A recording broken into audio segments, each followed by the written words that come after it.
So we set up UTAS Essex.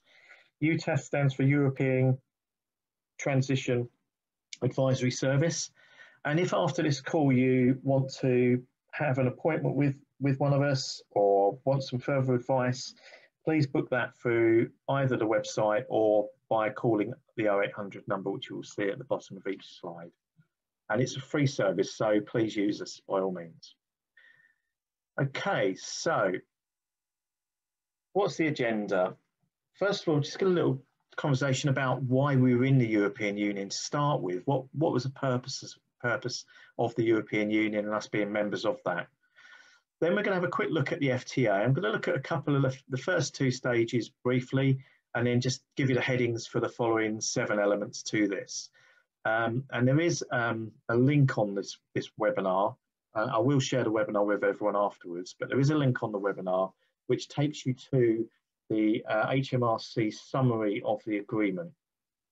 It's a horrendously long link, so I apologise now for that, but that's HMRC for you. Also, we will then start talking about the key impacts on micro businesses and SMEs. Where is it really hurting? What have we seen in the first month? And what do we do as businesses now? Our webinars are slightly different. There is going to be some download of information, but primarily we want to try and find out what the problems are you're having and how do we actually resolve those going forward. So it's more practical. That's what we hope anyway. Okay, so why were we in European Union? Well, the idea was to reduce red tape, have common standards and practices, and try and create a frictionless trade between all member states of the Union.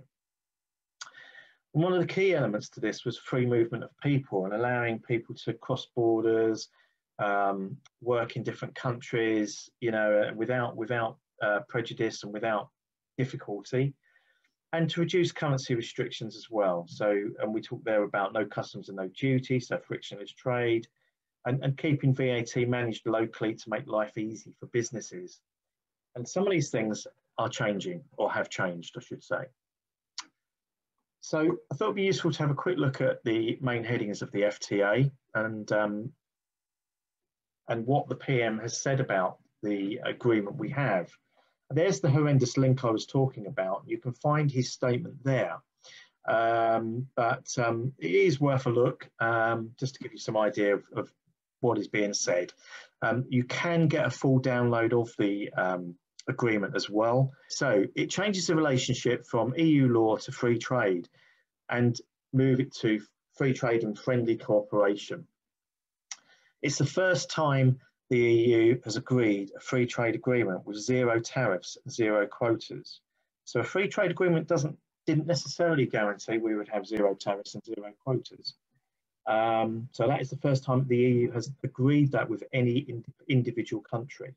That is quite a landmark agreement in that sense.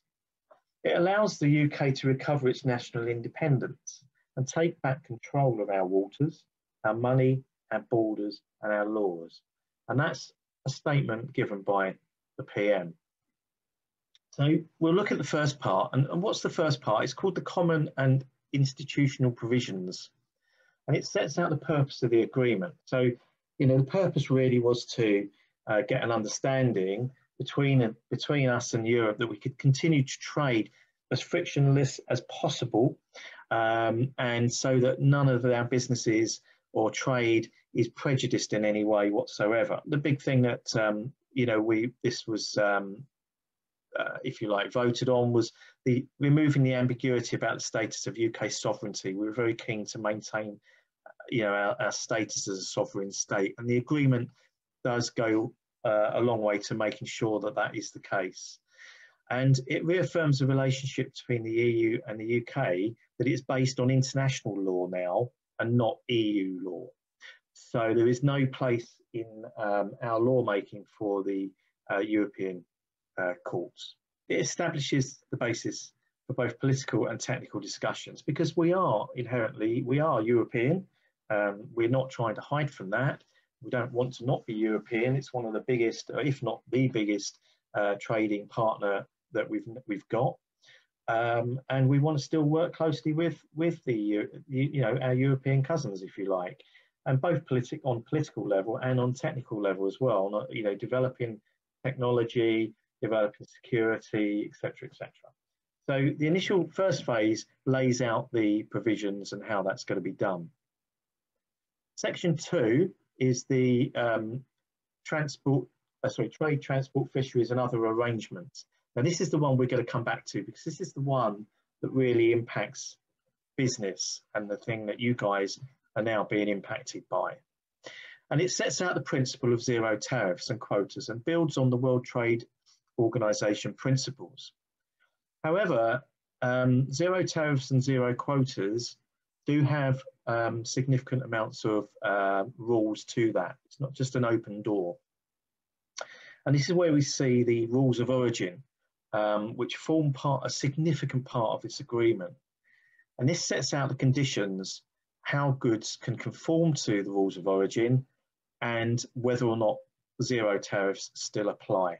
We'll come back to that a little bit later. This webinar is not a detailed look at rules of origin, but we will look at that again a bit later in the slides.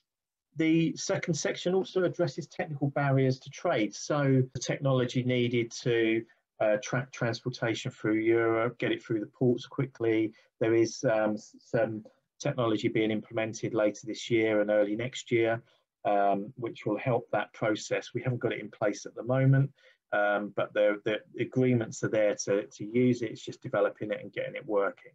So we will see less barriers at ports. It'll allow the flow of traffic more quickly. Unfortunately, guys, it won't reduce the amount of administration you will need to do. It's just to make it get through the ports quicker. And it establishes conditions for all types of goods and special measures where they apply. So if you manufacture goods, which I know some of you guys do, then you will need to understand the rules that apply specifically to the goods that you are providing, manufacturing, and deals with all trading regulations and conditions. So there might be different rules and regulations for things like phytosanitary goods, for pharmaceuticals. Automotive is a big area because technological changes with regards to electric vehicles as well, and the manufacture of batteries has caused quite a bit of discussion. So moving on. So sections 3, 4, 5, 6 and 7, I've just given you the headings there. Section 3 pretty much says what it is. Law enforcement and judicial cooperation. Obviously, we need to maintain our security. The thematic cooperation was an interesting one. This covers two areas primarily. One is movement of people, an element of the movement of people, so migration of people, and how do we manage that? And bizarrely, cyber security. So not quite sure why they're two connected, but they are dealt with under thematic cooperation. Participation in union programs. So again, we still want to be part of, some of the union programs that are there and certain conditions. And there are still EU funds available and will be for a number of years. I'm sure Julie will enlighten us a bit more on that as well, hopefully later. Then we've got dispute settlement and final provisions. I'm not going to go into those in any great detail, but you can go and look at that link. You'll find these there in a little bit more detail. And then if you really want to, you can go and dig into the actual agreement. Now, if you are manufacturing, you may want to look at the main agreement, section 2, particularly in the area around rules of origin. So very interesting area for you to look at.